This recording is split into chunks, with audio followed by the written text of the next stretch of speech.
Bismillahirrahmanirrahim. Alhamdulillahirabbil alamin wa bihi nasta'inu ala umuri dunya waddin.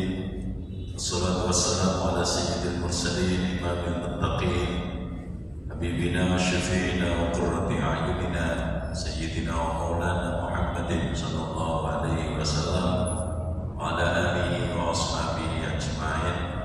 Wa subhanaka la ilma lana illa ma 'allamtana innaka antal alimul hakim. Wa tub 'alaina innaka antat tawwabur rahim. Wa la haula wa la quwwata illa billahil aliyyil azim. Amma ba'd. Para bapak, para ibu jamaah Masjid Nurul Islam yang dirahmati oleh Allah Subhanahu wa taala. Alhamdulillah, malam hari ini kita kembali dipertemukan oleh Allah Subhanahu wa taala dalam keadaan tetap iman, tetap Islam, dan masih dianugerahi kesehatan oleh Allah Subhanahu wa taala, sehingga kita bersama-sama bisa menunaikan kewajiban, bisa kita laksanakan salat maghrib dengan berjamaah, kita lanjutkan dengan taklim. Mudah-mudahan semua yang kita lakukan, amal ibadah, segala amal soleh yang telah kita lakukan senantiasa diridhoi oleh Allah Subhanahu wa taala. Amin ya rabbal alamin. Shalawat wa salam tidak lupa kita haturkan kehadiran junjungan agung beliau Rasulullah Muhammad sallallahu alaihi wasallam biqauli Allahumma shalli ala sayyidina Muhammad wa ala alihi wa ashabihi ajma'in. Para bapak ibu jamaah yang dirahmati oleh Allah Subhanahu wa taala, kita lanjutkan kajian kita. Pada pertemuan yang lalu kita masih membahas satu dari sekian banyak hadis Rasulullah sallallahu alaihi wasallam. Kemarin sudah kita kaji sebagian dari satu hadis beliau yang menceritakan tentang hal-hal yang menentukan. Beliau katakan salasun munjiyatun wa salasun muhlikatun wa salasun darajatun wa salasun kaffaratun. Beliau Rasulullah sallallahu alaihi wasallam telah menunjukkan kepada kita tentang beberapa hal yang cukup menentukan dalam kehidupan kita.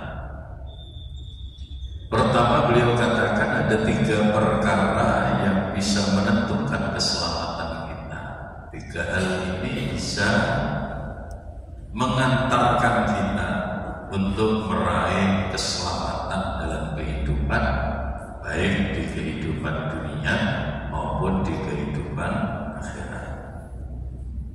Dan poin ini sudah kita kaji pada pertemuan yang lalu. Kemudian yang kedua, beliau katakan ada 3 hal pula yang bisa mencelakakan. Wasalasun muhlikatun. Ada 3 perkara yang bisa mencelakakan. Jadi bolak-balik. Jadi kemarin cerita hal-hal yang bisa menyelamatkan. Sekarang kita akan lanjutkan 3 hal yang bisa mencelakakan. Apa 3 hal yang bisa mencelakakan itu? Beliau sebutkan amal muhlikatu. Adapun perkara yang bisa mencelakakan itu, yang pertama beliau sebut fasyukhun syadidun, yaitu sifat bakhil yang sangat. Cara Jawa mau wedit, mau medit itu diulang-alik, nggih ciloko aja, ya. Kenapa orang bakhil itu disebut oleh beliau akan celaka? Dan sifat bakhil itu memang benar-benar akan mencelakakan para pemilik sifat itu. Di dalam hadis yang lain, beliau Rasulullah SAW menyatakan bahwa orang bakhil itu, al-bakhil itu ba'idun minallah. Orang bakhil itu jauh dari Allah. Jadi rene ceritane wong medit kok cedhek karo pangeran, rene ceritane. Ya. Wong medit niku sing ana ning utek cuma duit. Nek wis nyekel duit niku gegeme apa? Ini yang sering saya guyoni ya. Medit itu kalau sudah parah, ini kalau disebut syukhun syadidun, ini sifat bakhil yang sangat parah. Itu nek cara bahasa arek-arek niku bakhil tingkat internasional. Jadi nggak sekedar bakhil tingkat RT atau tingkat RW atau tingkat kelurahan, dan bakhilnya sudah tingkat internasional. Kalau sudah bakhilnya seperti itu ojo cacat gegem duit mana kok nunggu gegem banyu lho ra netes. Jenengan iso kan gegem banyu ra netes. Ya. Jadi nek ngomong kok gegem banyu ora netes blas, niku no woman wis boleh. Ya, no woman pol. Dan itu kalau bahasa hadis ini ya syukur syadid. Jadi bakhil yang amat sangat. Orang yang bakhil itu kata Rasulullah ba'idun minallah, jauh dari Allah. Jauh banget dari Allah. Ba'idun minan nas, jauh juga dengan manusia. Rakandel kena dites. Jenengan boten bakalan seneng karo tangga medhit ora bakalan. Nggih napa? Ono tangga nang medhit wis gak bakalan sampean cedhek. Tangga ngomong medhit. Ya. Jadi orang bakhil itu jauh dari manusia. Sudah jauh dari Allah, jauh juga dari manusia. Ba'idun minal jannah, jauh juga dari surga. Jadi nek ana wong medhit kok duwe cita-cita kepengin mlebu swarga, iku yang nglender. Nglender. Medhit kok duwe cita-cita mlebu swarga. Jauh dari surga orang bakhil. Lalu kalau dengan Allah jauh, dari manusia jauh, dari surga jauh, yang dekat dengan apa? Cuma satu, qaribun ilan nar, dekat dengan neraka. Jadi dekat dengan neraka.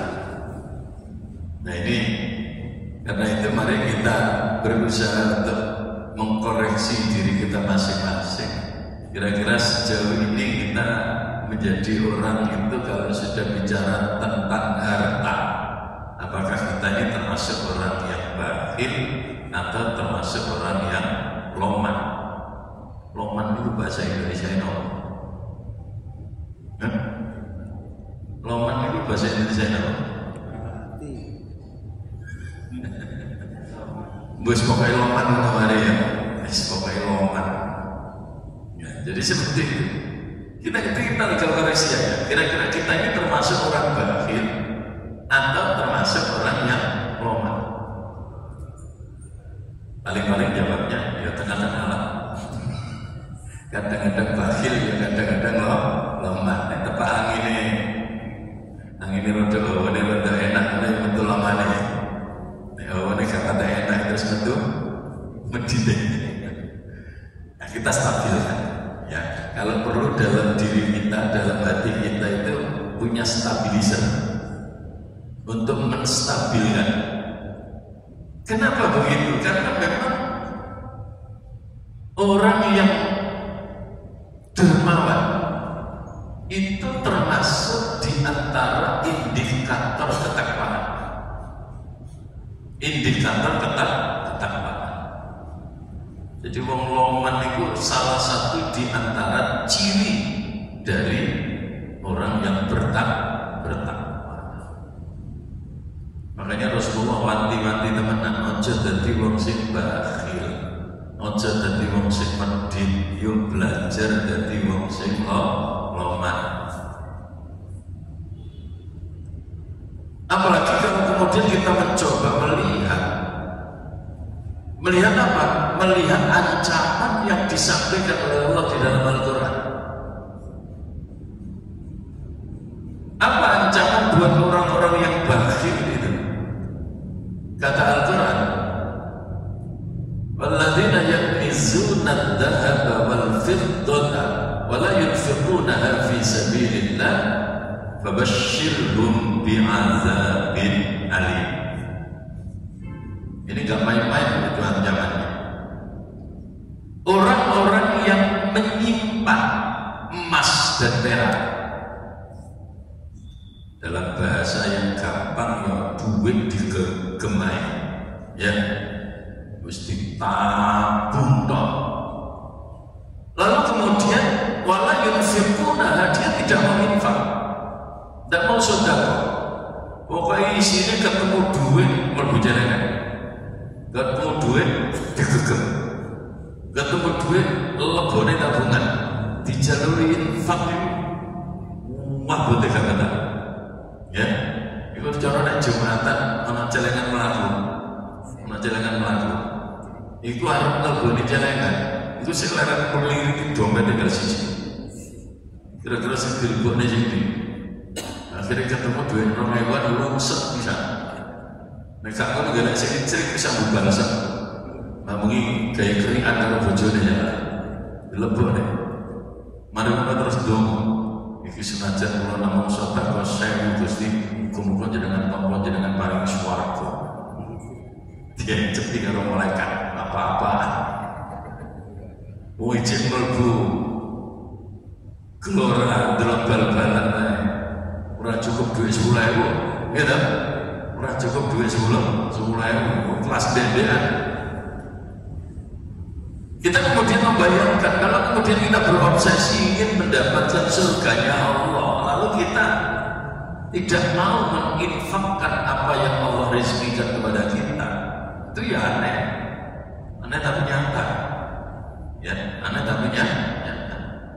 Orang-orang yang dengan hartanya hanya disimpan, dikumpul nih, ngumpul dong, wala yunfiquna, lalu kemudian dia tidak mau infak. Ambil zakat uang bote gak betah, ambil sedekah uang ele gak betah. Wes. Apa kata Allah? Fabashshirhum bi'adzabin alim. Kasih kabar orang semacam itu dengan kabar apa? Kabar tentang azab pedihnya Allah Subhanahu wa ta'ala. Fabashshirhum bi'adzabin alim. Kayak apa azab yang disebut oleh Allah dengan azab yang pedih itu kayak apa? Dalam kaitan dengan orang yang menyimpan harta tanpa dia mau infak, tanpa dia mau zakat, tanpa dia mau sedekah, yang diancam dengan azab yang sangat pedih oleh Allah Subhanahu wa ta'ala itu, lalu digambarkan dalam ayat berikutnya. Apa ayat berikutnya menggambarkannya? Digambarkan orang itu nanti di akhirat nanti harta yang dikumpulkan itu kemudian diserupakan oleh Allah seperti alat pukul, ya sebut saja gada, terus digebukno, dipukulkan, ya dipukulkan kemana? Dipukulkan ke punggungnya, dipukulkan ke wajahnya. Lalu ketika memukulkan itu dikatakan, ya gitu, dunia simpan dia digebukno, ya dipukulkan. Dan Bapak Ibu sekalian, ketika kita berbicara tentang urusan harta, lalu kemudian kita mencoba untuk membangkitkan kesadaran kita tentang esensi dari harta itu sendiri. Jadi menurut dunia berapa penting? Gimana? Jenengan setuju kan kalau dunia ora penting. Monggo jenengan duit itu penting apa mboten? Arep muni gak penting yo sawangan. Ya artinya begini. Jadi harta itu sesungguhnya kalau kita menganggap itu penting, ya kepentingannya hanya sekedar untuk fasilitas kita melakukan kebaikan sesuai dengan apa yang diperintahkan oleh Allah Subhanahu wa Ta'ala. Sehingga harta yang bisa kita manfaatkan untuk amal soleh, harta yang bisa kita manfaatkan sebagai fasilitas ibadah kita kepada Allah Subhanahu wa Ta'ala, kalau yang begitu itu penting. Tapi harta yang kita kumpulkan diumbo semono kae iku asline ora penting. Lah kok iso diarani ora penting? Lah sesuk mati digeletakno. Gimana? Ayo jenengan ngumpulne donya sak pirang-pirang, begitu mati elok. Boten. Nggih. Mosok terus mas-masan sak peti digawa nang kuburan. Nggih boten. Berarti harta yang kita kumpulkan itu sesungguhnya tidak ada kepentingan apa-apa dalam kehidupan kita dan tidak akan pernah memberikan manfaat apa-apa dalam kehidupan kita. Bahwa harta itu bisa bermanfaat untuk kita ketika harta itu betul-betul kita tasarrufkan sesuai dengan apa yang dikehendaki oleh zat yang memberikan harta itu kepada kita. Kita tasarrufkan menurut apa yang dikehendaki oleh Allah Subhanahu wa Ta'ala. Ya dienggo saku ibadah, ya dienggo berjuang, diinfakkan dan sebagainya dan sebagainya. Kalau kita bisa begitu, insya Allah kita tidak akan celaka. Tapi kalau kita diberi harta oleh Allah Subhanahu wa Ta'ala sementara kemudian kita menyikapi harta itu dengan sifat bakhil kita, maka harta kita justru akan mencelakakan kita. Ya, harta kita justru akan mencelakakan kita. Maka mari kita berhati-hati dengan setiap rezeki yang Allah berikan kepada kita, semaksimal mungkin mari kita manfaatkan untuk kita jadikan sarana, kita jadikan fasilitas untuk mendekatkan diri kita kepada Allah Subhanahu wa Ta'ala. Doleh hati-hati, nek wis oleh dienggo nyocoki karo napa sing dikersake kali Gusti Allah. Insyaallah. Kalau bisa begitu, insyaallah harta kita tidak akan mencelakakan. Karena memang yang mencelakakan itu kata Rasulullah adalah syuhun syadid. Jadi mewedi dempol notok itu yang akan mencelakakan seseorang. Kemudian yang kedua apa lagi? Wahawa muttaba. Ya, mengikuti keinginan, mengikuti hawa nafsu, ya, ngetutne hawa nafsu. Nah, akhir zaman itu generasi yang lahir itu memang oleh Allah Subhanahu wa Ta'ala. Jadi dalam bahasa Al-Quran itu generasi itu dari waktu ke waktu, pergantian dari generasi ke generasi berikutnya ke generasi berikutnya itu rata-rata kualitasnya tidak semakin baik, kualitasnya tidak semakin baik. Sehingga tidak heran kalau kemudian ada ayat yang menceritakan fakhalafa min ba'dihim khalfun adha'us shalah wattaba'us syahawat fasawfa yalqawna ghayya. Jadi generasi itu makin lama itu semakin tidak baik, semakin tidak baik. Nah, tidak baiknya itu diindikatori oleh apa? Dua hal yang boleh menonjol. Satu, adha'us sholat, ngeremehno sholat. Dan ini fakta yang tidak bisa kita bantah. Itu fakta yang tidak bisa kita bantah. Generasi seusia anak-anak SMA, ya, itu kalau kita mau memprosentase, sing duwe semangat sholat 5 waktu jangkep, kalau sing wadut nek dijak sholat, itu kira-kira monggo jenengan waken. Kira-kira monggo jenengan. Sing semangat dijak sholat 5 waktu jangkep, kalau nek dijak sholat wakene gak benar, itu kira-kira kata bumi. Kata sengaja. Ya, itu tidak usah pakai menggunakan survei. Oh yo, jangan pilpres nanti survei bareng. Tidak usah pakai survei gitu. Itu sudah fakta yang tidak bisa terbantah. Dan itu hampir ketika saya ketemu dengan teman-teman guru di sekolah, itu kalau saya tanya kaitan dengan sholatnya anak-anak, kok nak diteliti tenaga, masya Allah, satu kelas isi 30 anak, ini gue nak ditakoni jujur le jawaban, sopo sing sholatnya jangkep 5 waktu ratau telat babar belas, iku sing ngaco mesitu dong. Tenang di Raguyona, bener. Yang akan ada cuma satu.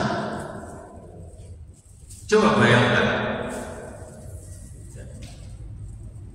Nah, maka tidak heran kalau Al-Quran menyebut seperti itu, bahwa generasi makin hari, makin lama, tidak makin baik. Ditandai dengan apa? Ditandai dengan kesembronoannya terhadap sholat. Berat banget ya dijak sholat. Ya, kalau kemudian di sekolah anak-anak mau sholat itu ada diubah di sini, ada diubah di sini.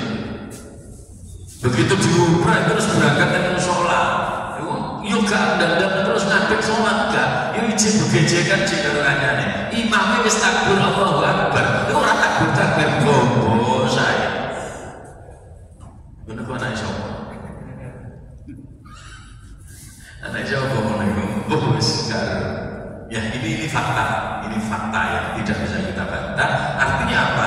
Saya cerita seperti ini setidaknya ini kemudian bisa kita jadikan rujukan ketika kita membina anak-anak kita di rumah. Yuk cek bareng-bareng, ya.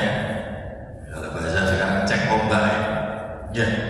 Ayo cek bareng-bareng anak-anak kita di rumah kayak apa sholatnya, ya. Kenapa ini harus kita cek? Karena ini adalah sesuatu yang paling prinsip dalam kehidupan seorang muslim, ya. Sholat itu adalah sesuatu yang paling prinsip dalam kehidupan seorang muslim. Maka tidak heran kenapa Rasulullah mengatakan as-sholatu imaduddin. Ini menunjukkan bahwa ibadah sholat itu adalah sesuatu yang sangat-sangat prinsip dalam kehidupan kita sebagai seorang muslim. Maka jangan sampai anak-anak kita tampil menjadi generasi yang tidak suka sholat.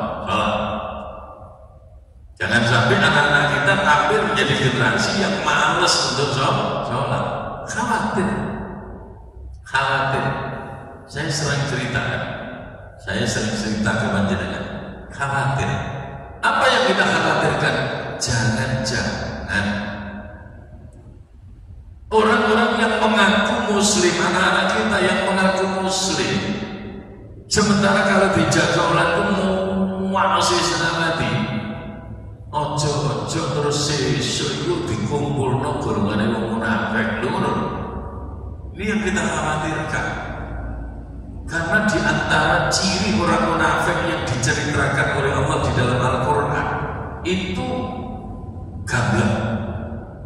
gamblang sekali. Innal munafiqina yukhadi'una Allah wa huwa khadi'uhum wa idza qamu ila sholati qamu kusala. Oke, kalau kita insya Allah mudah-mudahan tetap aman, dijaga oleh Allah Subhanahu wa Ta'ala. Tapi kita tidak akan pernah bisa menjamin untuk anak-anak cucu kita ke depan. Kan katanya? Kita alhamdulillah sampai hari ini masih ditolong oleh Allah. Rajin sholat, alhamdulillah. Dengan taufiknya Allah, dengan hidayahnya Allah yang diberikan kepada kita masih rajin jamaah, alhamdulillah. Tapi ketika kita ditanya, bagaimana anak kita? Bagaimana cucu kita? Bagaimana generasi penerus kita nanti? Ini menjadi tanda tanya besar. Maka PR kita adalah mendorong anak-anak kita, melatih anak-anak kita, mendidik anak-anak kita supaya mereka tidak masuk dalam barisan generasi yang tidak baik tadi. Dengan apa? Dengan melatih mereka, mendidik mereka untuk sholat. Yang kedua, kemudian Allah juga mengatakan wattaba'us syahawat. Generasi yang jelek itu selain dia meremehkan sholat, mereka juga nuruti kesenangan, nuruti syahwat. Syahwat itu kesenangan. Sekagumnya kalau HP ini, wah, katanya body blast, gitu. Logo jejer mentelu itu gak sopoan belas. Iya. Ini yang terjadi. Padahal logo jejer ngomong gak belas apa? Podo ribut ya. Ribut ML, ribut game-gimane. Dan itu yang mengkhawatirkan kita, bahkan memprihatinkan kita. Itu ternyata sekarang tidak hanya menimpa anak-anak muda. Kadang sing tua yang melok ketularan. Gitu. Situ mau mel ketularan. Saya punya teman itu masya Allah, koyok-koyok nek gadulinan gimana? Lu betul itu. Jadi nganggur ini, mesti gimana? Nganggur ini gimana? Itu apa-apaan? Ini namanya menyia-nyiakan hidup. Kita diberi waktu oleh Allah Subhanahu wa Ta'ala sepanjang kehidupan kita harus tetap ingat bahwa setiap apa yang diberikan oleh Allah kepada kita kelak pasti akan dimintakan pertanggungjawaban.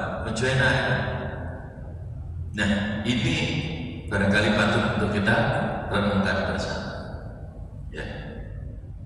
Nah, orang yang suka nuruti syahwat, nuruti hawa nafsu, orang-orang yang semacam ini dijamin kata Rasulullah bagian dari orang yang akan celaka.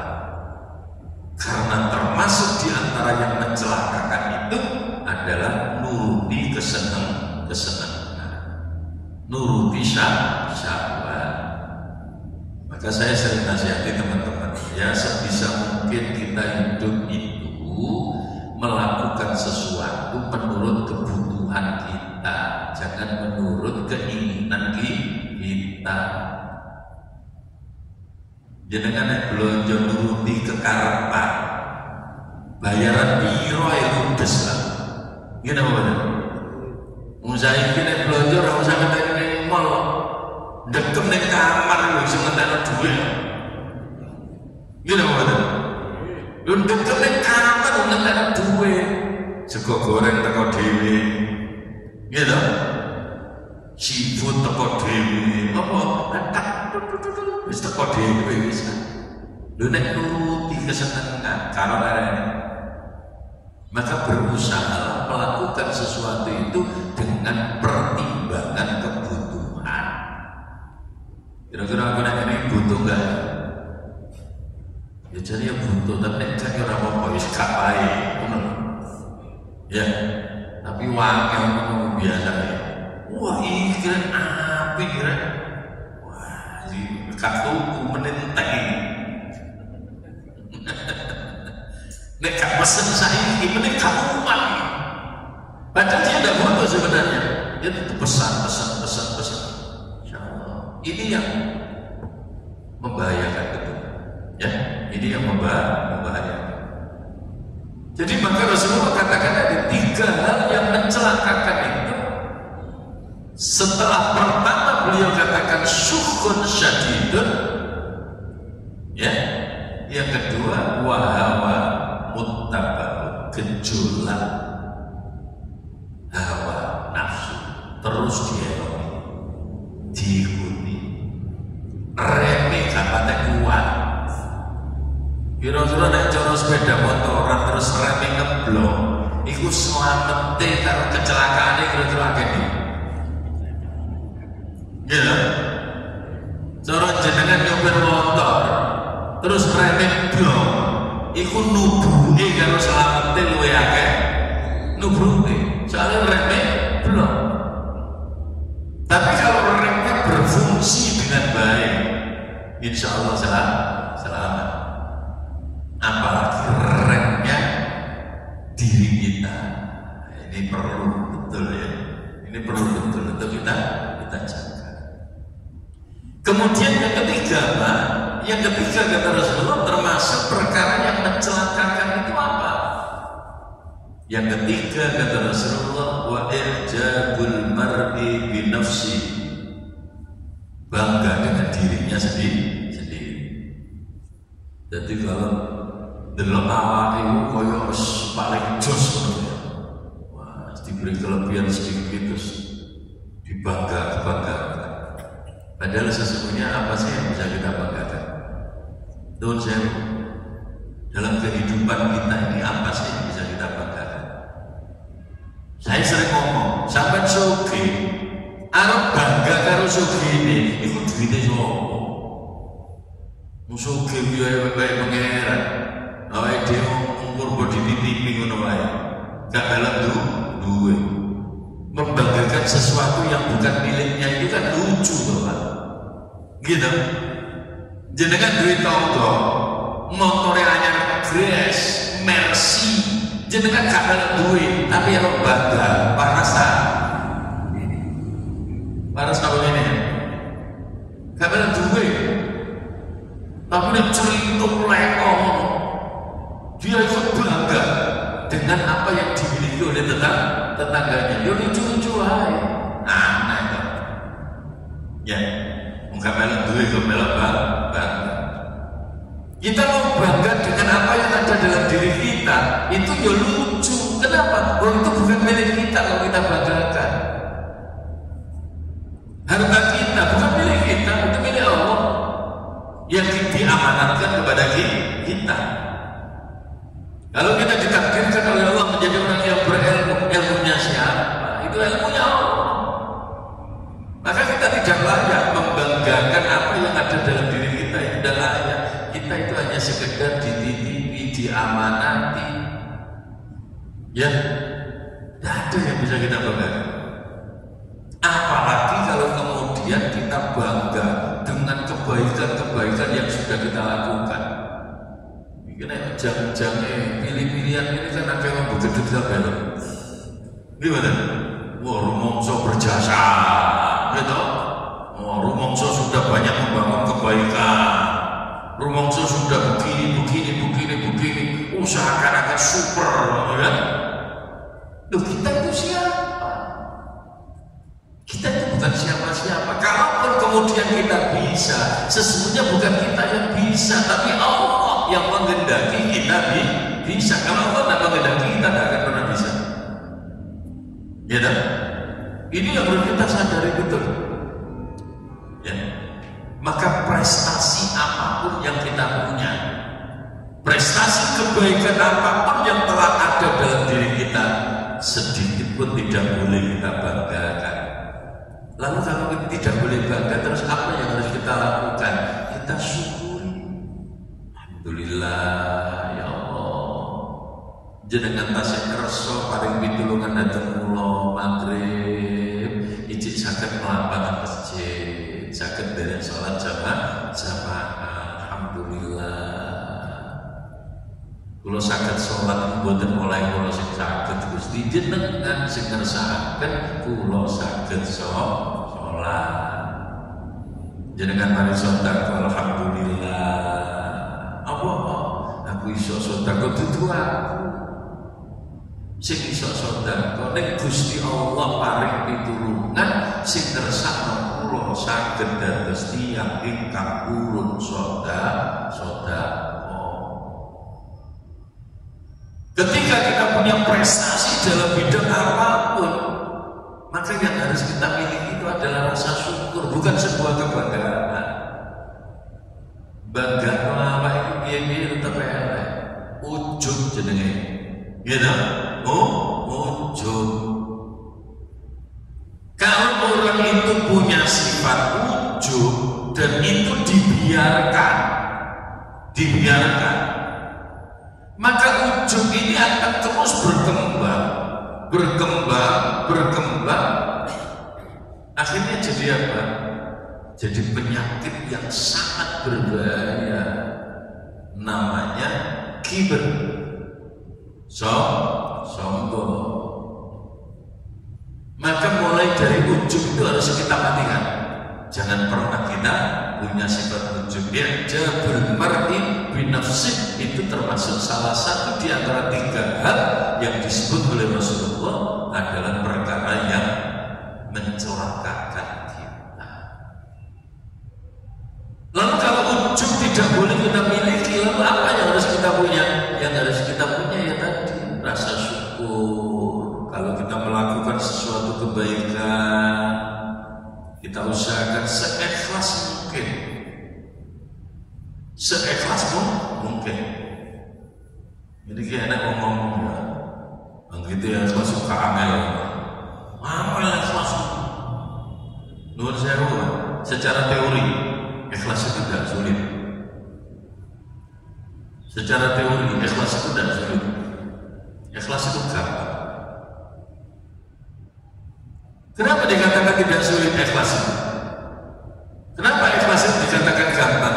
Karena untuk ikhlas itu, saya katakan tidak sulit, ikhlas itu gampang. Ketika kita melihat sesuatu yang ada dalam diri kita itu, melihatnya adalah pemiliknya. Ya, sing didelok apa nih? Sing didelok Gusti Allah. Aku iso sholat, mulai ditulungi Gusti Allah, selesai. Mau tidak ikhlas kayak apa? Iya tak? Kita mau sedekah ikhlas gampang. Gampang ya apa? Ngerti nama yang duwe iku wae Gusti Allah, beres. Jenengan sedekah dari duwe wong niku gampang namanya apa? Gampang duwe wong, gampang duwe. Iya tak? Gampang. Sehingga yang bukan karena kita merasa ini milik saya, itu yang bikin berat untuk ikhlas. Ikhlas itu akan mudah ketika kita melihat sesuatu itu dilihat dari sisi Allahnya. Kiwai Gusti Allah, ya sekarang. Kiwai Dewi Song ini boleh ditulungi Gusti Allah, anak Dewi Song ini boleh diberi pertolongan oleh Allah. Semuanya akan gampang. Ya, semuanya akan gampang. Bahkan ketika kita bisa menganggap segala sesuatu yang bisa kita lakukan itu hakikatnya adalah pemberian Allah dan semua itu berawal dari Allah Subhanahu wa Ta'ala, maka kita akan melakukan kebaikan apapun bentuknya. Kita tidak akan transaksional dengan Allah. Ya, yang bikin transaksional itu karena kita merasa memberi. Ya, karena kita telah merasa menyuguhkan. Kok tak kayak iya, kok aku kayak no, nah, itu kan transaksional kan. Mau sama diri kalau pengenanmu, Gusti kulo pun sholat Gusti, jangan kayak ganjaran apa. Ya jadi ngono-ngono ya gak apa-apa sih, cuma ya coba ngono banget kan. Wong awake dhewe iso sholat iki boleh ditulungi Gusti Allah. Ya wis sholat ngono wae. Sholat ngono wae, kelas. Wis gak usah pikir aneh-aneh. Dan kita yakin tanpa kita meminta sekalipun Allah sudah menjanjikan. Ya, Allah sudah menjanjikan bahwa tidak ada kebaikan sekecil apapun yang diabaikan oleh Allah Subhanahu wa Ta'ala. Tidak ada kebaikan sekecil apapun yang bisa kita lakukan itu pasti akan diperhatikan oleh Allah Subhanahu wa Ta'ala.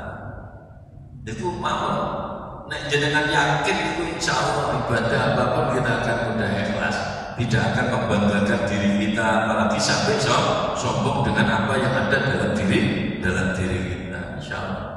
Nah, ketika tiga hal ini bisa kita hindari, insya Allah kita jauh dari yang namanya celaka. Satu, hindarkan diri kita dari sifat kikir yang salah. Yang kedua, berusaha untuk menghindarkan diri dari nuruti kesenangan hawa nafsu. Yang ketiga, berusaha untuk selalu ikhlas, sehingga kita tidak akan pernah membanggakan apapun yang ada dalam diri kita, apalagi sampai menyombongkan apa yang telah kita perbuat. Insya Allah, ketika tiga hal ini bisa kita hindarkan dalam diri kita, maka kita akan menjadi bagian dari orang-orang yang selamat, dan kita akan jauh dari yang namanya celaka. Amin Allahumma amin. Mudah-mudahan Allah Ta'ala selalu memberikan kekuatan kepada kita, selalu memberikan pertolongan kepada kita, hingga kita tetap bisa istiqomah dalam kebaikan kita dengan pertolongan Allah Subhanahu wa Ta'ala.